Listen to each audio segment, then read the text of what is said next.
Ինչքան հասկանում եմ, ինձ որպես ամենաճնշված լրատվամիջոցի խմբագիր են հրավիրել ելույթ ունենալու, բայց ես կփորձեմ ոչ այնքան հրապարակի կոնկրետ օրինակին անդրադառնալ, որքան ընդհանուր մամուլի վիճակին վերջին 8 տարվա ընթացքում։ Ուզում եմ նախ սկսել նրանից, որ հանուն արդարության պետք է ասենք, որ երբեք Հայաստանում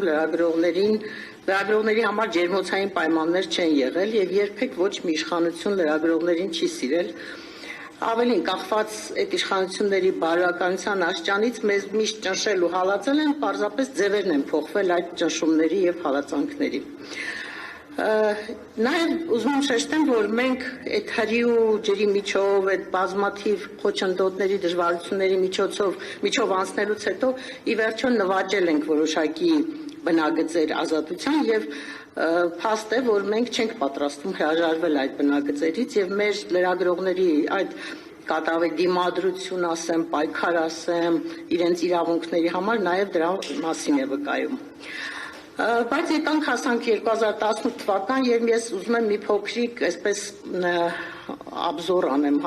վերլուծություն անեմ, թե ինչ է տեղի ունեցել 18 թվականից հետո մեր կյանքում։ Մենք բոլորս կարծում եմ շատերը լրագրողներից, քանի որ բավականին մտերիմ հարաբերություններ ենք ունեցել նախկին ընդդիմադիր, նախկին խմբագիր Նիկոլ Փաշինյանի հետ, մեծ հույսեր ունեինք, որ 18-ից հետո մեր աշխատանքային պայմաններն ավելի բարվոք են լինելու, քան մինչև 18-ը։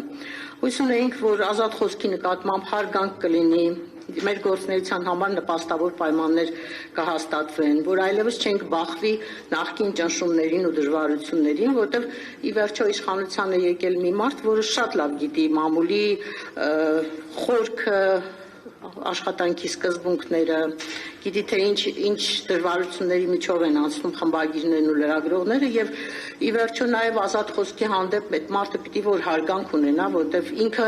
հենց ինքը ազատ խոսքի նաեւ շնորհիվ է եկել իշխանության, օգտվելով այդ ազատ խոսքի հնարավորությունից, այդ ազատ արտահայտվելու հնարավորությունից։ Անխնա քննադատել է բոլոր նախկին իշխանություններին, հազարավոր ելույթներ է ունեցել, հոդվածներ է գրել, ի վերջո 10 տարուց ավելի խմբագիր է եղել, ամենաընդդիմադիր, ամենաբաց ազատ աշխատող լրատվամիջոցի եւ ենթադրում էինք, որ ինքը հասկանում է, որ լրատվամիջոցները բոլոր ժամանակներում եւ բոլոր երկրներում նույն ֆունկցիան են կատարում ի վերջո, վերահսկողություն են հաստատում իշխանության նկատմամբ եւ ամեն ինչ անում են, որպեսզի այդ բոզով պոչով կենթանին այդ կոռուպցիան շատ չծաղկի երկրում, հանրային վերահսկողություն իրականացնեն իշխանությունների նկատմամբ։ Բայց պարզվեց, որ մենք չարաչար սխալվել ենք։ Պարզվեց, որ այդ Շվարցի անմահ գործը, վիշապին սպանողը, որ արագ զբաղեցնում է վիշապի տեղը, այդ բոլոր ժամանակներում է արդիական եւ այս դեպքում մենք գործ ունեցանք այդպիսի մի տրանսֆորմացիայի ասեմ, դեգրադացիայի ասեմ, դեֆորմացիայի ասեմ դրա հետ։ Իրենց իշխանության գալուց երևի բառացիորեն օրեր անց սկսեցին հալածել, թունավորել, վարկաբեկել, զրպարտել լրագրողների, լրատվամիջոցների աշխատանք սահմանափակել, թիրախավորել լրագրողներին, վարկաբեկել։ Ես իհարկե կարող եմ հարյուրավոր, նույնիսկ երևի հազարավոր օրինակներ բերել, թե ինչպես է արտահայտվել այդ սահմանափակումները եւ այս տարիներին ինչքան բարդ է եղել լրագրողների համար աշխատանքը։ Ու պարզապես մի քանի օրինակ բերեմ, այսպես։ Հենց 18 թվականի հունիս ամիսներին արդեն սկսվեց կոնկրետ հրապարակի դեմ սկսվեց մի ֆեյսբուքյան արշավ, որը ղեկավարում էր իրենց այսօր պատգամավոր աշխատող մի կին, Լիլի Մինասյան կարծեմ անունով, որը վերջերս էլ նույնիսկ ազգային ժողովի բարձր անդոնից առաջարկում էր օրենք ընդունել, որ լրատվամիջոցները, եթե որևէ բան հրապարակում են պաշտոնական պարզաբանումից հետո, լրատվամիջոցների նկատմամբ պատժամիջոցներ կիրառվեն։ Սուրեն Պապիկյանին, Սուրեն Պապիկյանն էլ ասաց, որ այո, համաձայն եմ, եկեք այդ օրենքի վրա աշխատենք եւ ես չեմ զարմանա, որովհետեւ եթե իրենք ունեն բացարձակ մեծամասնություն եւ ցանկացած օրենք կարող են անցկացնել, ինչու չեն կարող նման օրենք անցկացնել։ այդ ուրեմն առաջի Facebook-յան արշավը, առաջի պայքարը հրապարակի դեմ հենց 18 թվականի օգոստոս ամսին էր, հուլիս-օգոստոս ամիսներին։ Դրանից հետո բազմաթիվ ճնշումներ, բազմաթիվ սահմանափակումներ, խայտառակ իրավիճակներ, սկսած լրագրողներին քաշ քշելուց, նրանց անձնական կյանք մտնելուց, նրանց ուրեմն լրատվամիջոցների տարածքները խլելուց, ֆինանսական աղբյուրները սահմանափակելուց, ամեն ինչ տեսել ենք այս 8 տարիների ընթացքում։ Առաջիններից մեկը ես 19-20 թվականներին հիշում եմ խաղային բիզնեսի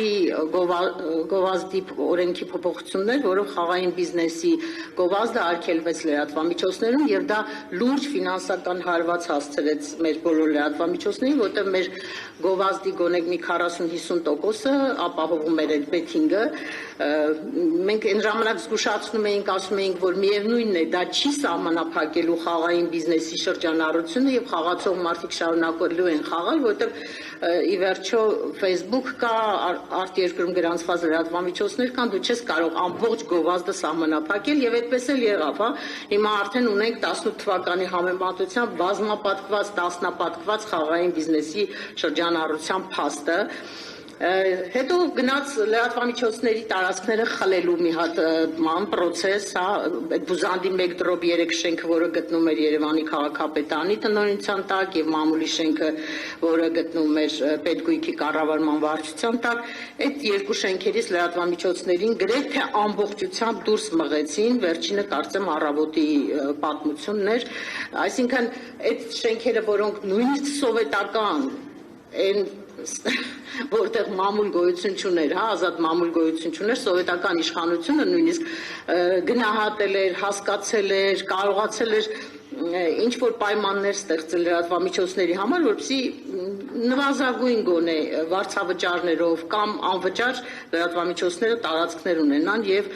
կարողանան գոյատևել։ Այս ժողովրդավար մեր ճակերտավոր իշխանությունը համարեց, որ դա ավելորդ է, դրա կարիքը չկա եւ լրատվամիջոցների նկատմամբ այդպիսի մի հատ բան գործընթաց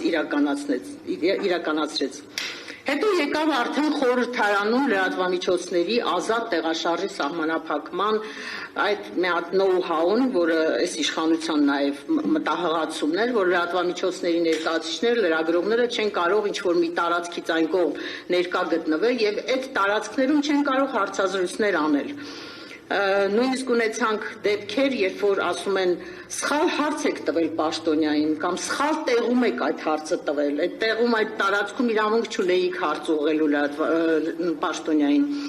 Հասկանալի է, որ այս մարդիկ այնքան են կտրվել իրականությունից, այնքան են ատում ազատ խոսքը, որ մոռացել են մեդիայի առաքելության մասին։ Չգիտեմ, որ լրագրողն իրավունք ունի հանրային շահը բավարարելու համար ցանկացած տեղում, ցանկացած տիպի հարց տալ եւ անգամ նույնիսկ կարող է օրենք խախտել, հա, երբ որ հանրային շահը դա պահանջում է, կարող ես նույնիսկ մտնել անձնական դիրույթ եւ ինչ որ սահմաններ խախտել, երբ որ դիմացը պաշտոնյա է եւ հանրային շահի բավարարման պահանջ կա։ Աշխարհի բոլոր երկրներում է այդպես կարծեմ թե։ Ճնշումների մի ձև էլ բնականաբար դատական հայցերն են, արդեն ասվեց Սաթիկը ներկայացրեց, թե քանի դատական հայց է ներկայացվել, բայց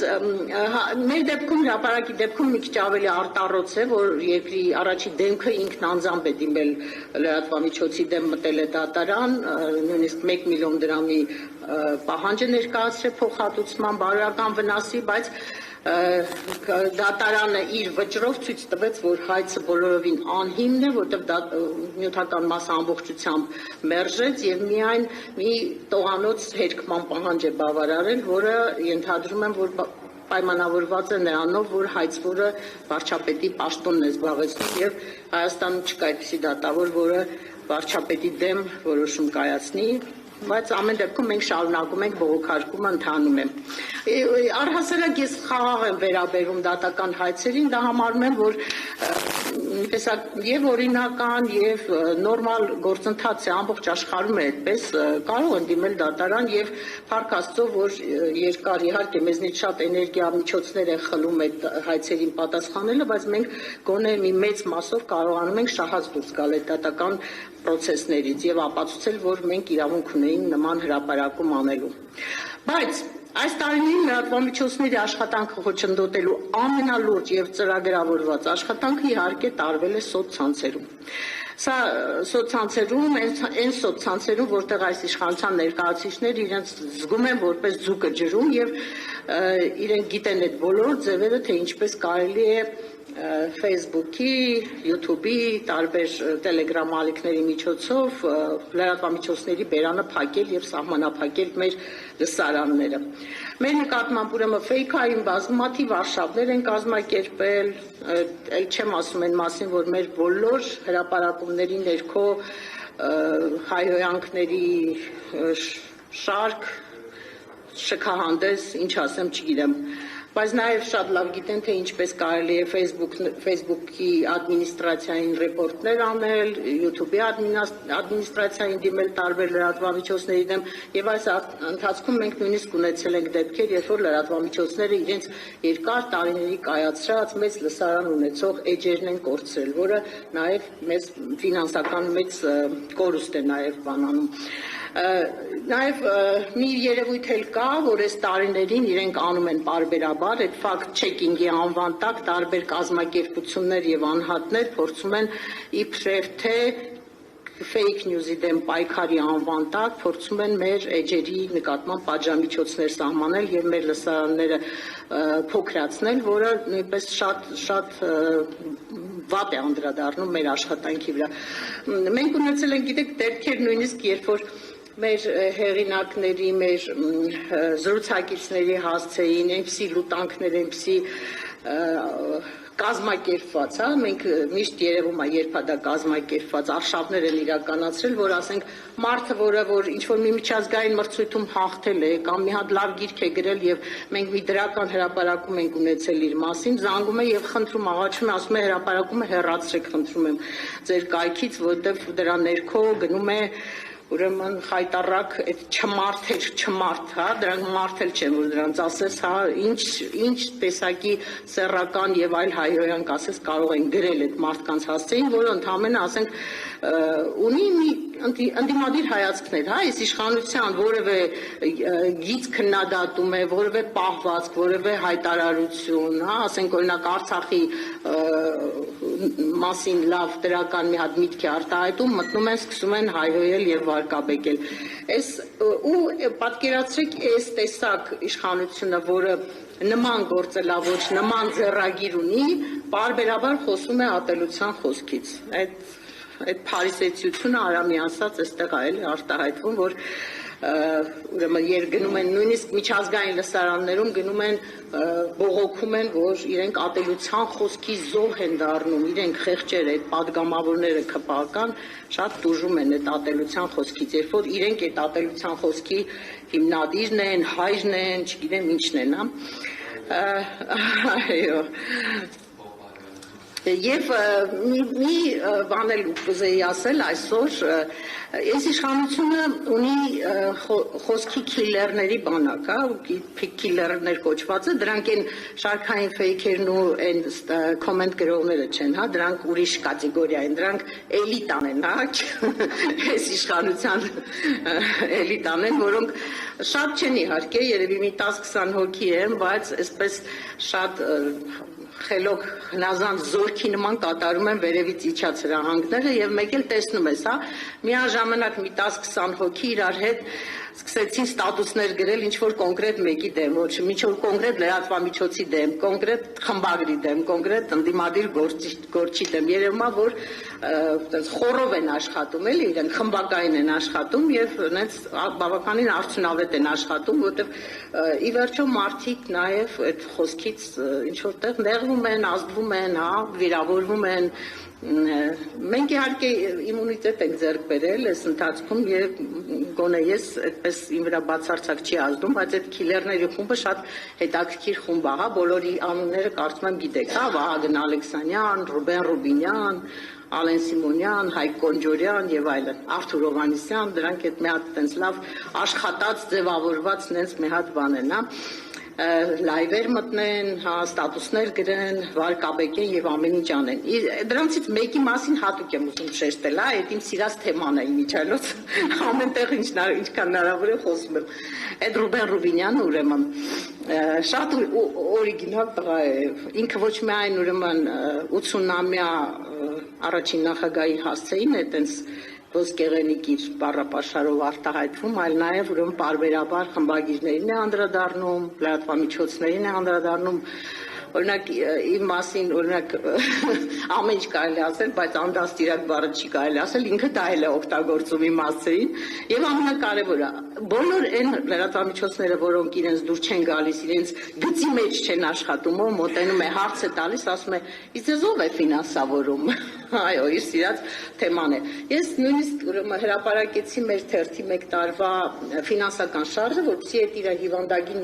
հետաքրքրասիրությունը բավարարեմ, բայց պարզվեց այդ մասը դրանով էլ չի բավարարում։ Գրեցի, ասացի՝ «Արի խմբագրություն, եթե քեզ այլ մանրամասները ներկայացնում, կարող ենք տրամադրել»։ Ի վերջո մեր բոլոր կայքերում երևում է մեր գովազդատուների ցանկը։ Եվ հիմա ուզում եմ նաև շնորհավորել Ռուբեն Ռուբինյանին, որ ինքը հիրավի կարող է ասել, որ քաղաքապայմանագիր կուսակցությունը ֆինանսավորում է հրապարակ օրաթերթին, որտեղ այսօրվա մեր ամենաթանկ, ամենամեծ ուրեմն գովազդատուն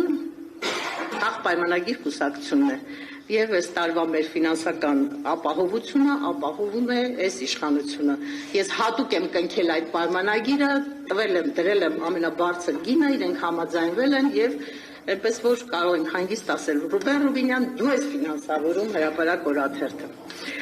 Այո, ուզում եմ ամփոփել, ուզում եմ ասել, որ անկախ բոլոր այս դրսևորումներից, այս իշխանության այս գործելավոճից, իր ձեռնարկած քայլերից եւ անկախ նույնիսկ նրանից, թե իրենք հունիսի 7-ին կունենան հաջողություն, կվերընտրվեն թե ոչ, ես ուզում եմ ասել, որ իրենք պետք է իմանան, մամուլը եղել է, կա եւ լինելու է անկախ իրենց բոլոր ցանկություններից եւ տվայտանքներից։ Շնորհակալ եմ։